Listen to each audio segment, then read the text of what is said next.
looking back to last weekend, was that a performance that was a bit like us for you?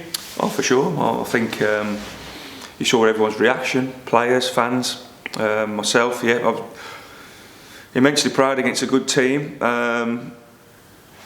Pros in the one hand and cons in the other hand. The cons being, where's that been for the majority of the season? Because if we were like that week in, week out, we wouldn't be where we are now. But it is, and we move on. We've got the goal and we've got an important point, of course, but what can that do for the momentum now for the final few games?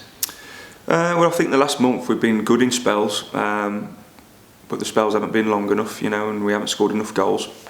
So there's loads of positives, but we've just got to end the season on high now. Bit of pride at stake, and take each game as it comes and see where it takes us. But I'm not thinking too far ahead from the next game, to be honest. Yeah, you mentioned that sense of pride. You're just kind of appealing to footballers' professionalism, aren't you? Because by their very nature, footballers and managers don't like losing games, so it's a chance to try and win as many as possible. Correct. And all we can really influence is the next game. The players that have got the shirt, they've got to try and keep the shirt.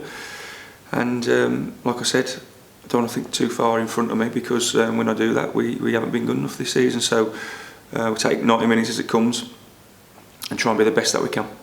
What's that challenge like? Because the playoffs, whether they're 1 point ahead of us or 50 points ahead of us, I guess you need to be thinking about the next game, but a football manager always needs to think about the future also. So how do you manage that challenge? Yeah, well, I think my role is short-term, medium and long-term, really. We've got great long-term plans here at the football club. Short-term plans are basically get as many points as we can and prove doubters wrong from now to the end of the season. It's been a disappointing campaign this year. There's no hiding the fact. But we have to have a bit of pride and put some pride back into the badge and for themselves, really, as well. On the same kind of note, Gloucester this season, it looks like they're putting some off-field dramas and troubles behind them, and on the pitch they're having a great season. They are, and they were behind us about 3 weeks ago. It just shows you what a couple of results can do. They've got a couple of players in fine form at the moment, and we've got to be very careful. But we've had some good memories at Gloucester, and the surface suits us. We like it, and we'll go there, on the back of a decent performance. That's all it was from last Saturday, and looking to get the maximum points this Saturday.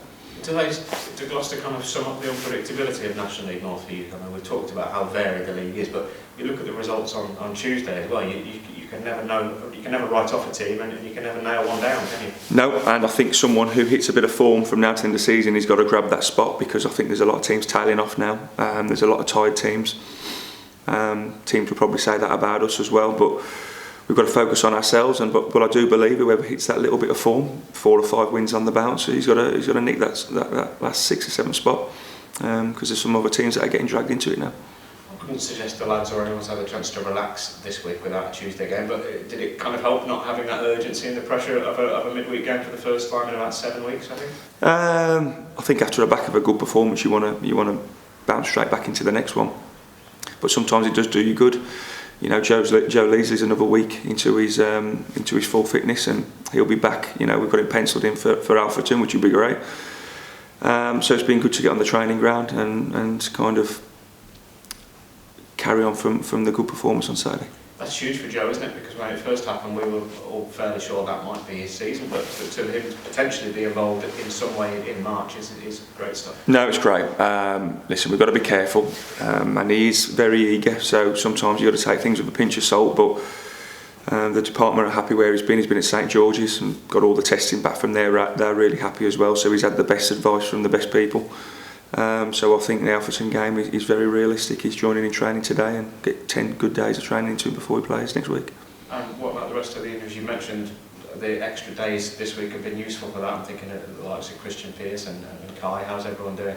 Christian Pearce, yeah, he's training today, so should be available. Alex Penny's probably got to be next week now, but that injury wasn't as bad as first thought.